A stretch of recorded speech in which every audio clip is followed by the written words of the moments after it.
Ek sê net wat ek sien. En ek vergelyk dit met die woord. En ek sien die goed merk, dis stukkies van legkaarte. En dis hoekom ek die Afrikaanse legkaart studiegids Bybels geskryf het. Die eerste is Matteus, Markus, Lukas en Johannes, boek 1. Boek 2 is die boek Handelinge, Romeine, 1 Korinte, 2 Korinte, Galate.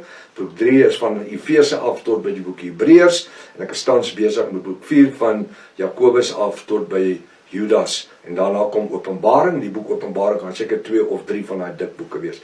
Almal A4, 500 bladsye dik. Weeg so 1,5 kilogram elk van daai. En die studiegids Bybels. Dis eintlik 'n encyclopedia reeks wat ek skryf. Hulle is beskikbaar. As jy wat kry dit, as jy nie wil nie, dis jou saak. Maar ons lewe in die tyd waar almal saamstem dat die finale vredesverbond, Daniël 9:27, is die basis waarom alles moet plaasvind.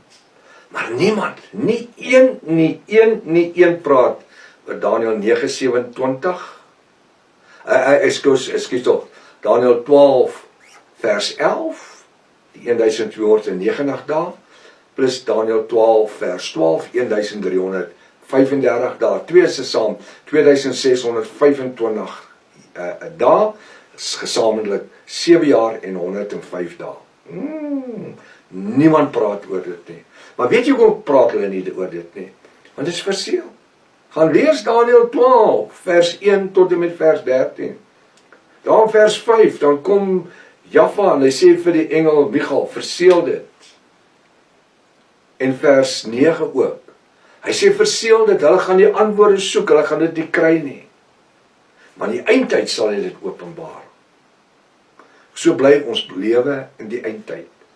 En die bruid sal alles weet voor die wederkoms, die parousia, nie die wegraping nie. Die wederkoms. Vergeet van die wegraping.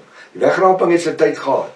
Die rapture, almal praat van die rapture het gebeur daar in Openbaring 19 vers 11, 19 vers 7 tot 11. Dis wanneer Jafashua sy voet op die Olyfberg kom sit. Waar hy kom op die wit perd met die swaard om te kom oorlog maak. Nee, die swaard is nie in sy hand, dit is in sy mond. Die kerk het gesê hy het 'n swaard en 'n wit perd. Nee, toe aan die kruis hang en hy sê Vader, dis volbring. In u hande lê ek my gees, tetelestai, dis ten volle vereffen, het hy die hele geveg klaar gewen. Hy het nie nodig om 'n swaard te trek om te beklei nie. Die swaard, die was 'n beeldspraak, die spreek die oordeele oor 2/3 van Israel uit, 1/3 word gered, hulle word genoem die remnant of Israel, daarom moet jy my boek kry, Israel's Rapture. Israel's Rapture. Hoor wat ek vir jou sê, hulle gaan daai boek verban. Israel's Rapture. Kry hom so gou as wat julle kan. Hulle wil nie daar moet oor enigiets oor Israel gepraat of geskryf word nie. En dit 15, 18 jaar terug was my doktorale graad. 'n Wegraping vir Israel, Israel's Rapture, wat ek vir skryf het en bewerk het in 'n boekvorm.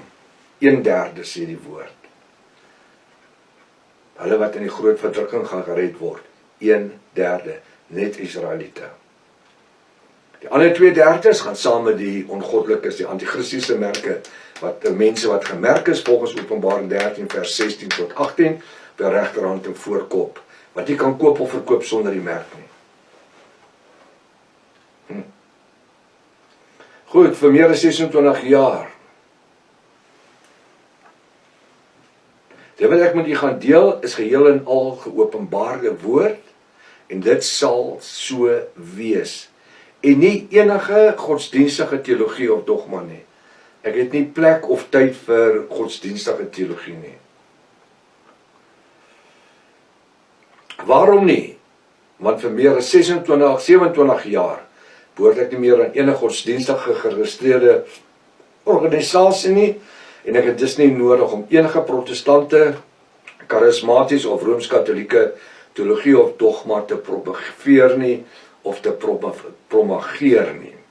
Ek wys wat die woord verklaar, en u besluit wie lieg vir wie. Ons vandag in 2025, geestelik verblind of mag ons nie weet nie. Is ons vandag verblind, 2025, of mag ons nie weet nie. Daar's baie goed wat die godsdienstige mense nie veronderstel is om te weet nie. Hoekom? Die kerk moet jou onder die mag hou. Dis hoekom Openbaring 18 vers 4 sê, kom onder haar uit my kinders. Maar wie praat hy? Van die Babyloniese hoermoeder. Wie is die Babyloniese hoermoeder? Wel is die Rooms-Katolieke kerk. Die Bybel sê so, sê ek wil dit sê nie.